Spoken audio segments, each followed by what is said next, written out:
Hi, I'm Angie and welcome to part 8 of my What are Nibs and what can I make with them series. Today I would like to answer the question where cacao is coming from, and I would like to show you a banana bread recipe with nibs. Let's start with where is cacao coming from. Cacao is growing 20 degrees south and north of our equator.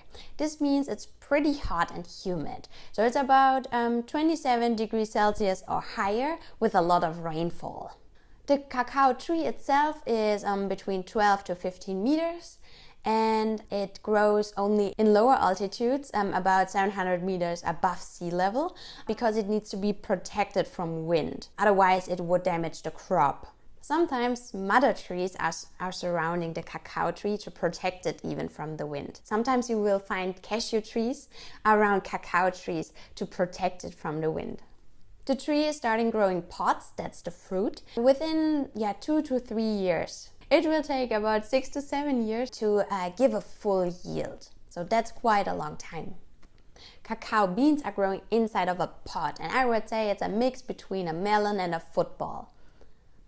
After the harvest, the farmers will cut the pod open with a machete, and inside you see like a white fruit pulp, and within the white fruit pulp are the beans or the seeds, and that's a cacao bean or cacao seed.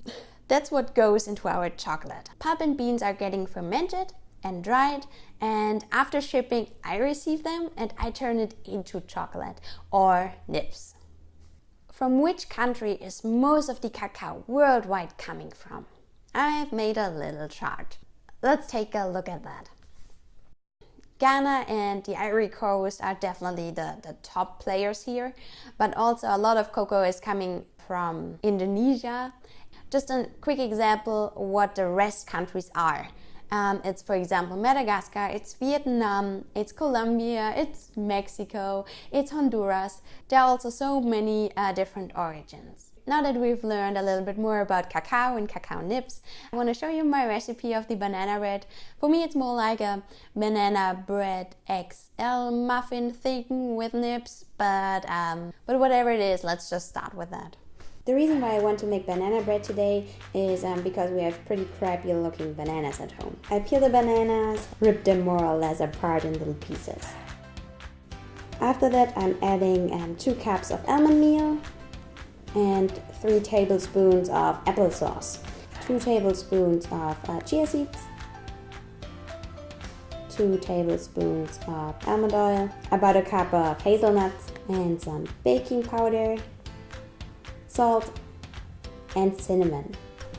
We also had 2 oranges that needed to go away before they get bad, so I squeezed them out and used the juice.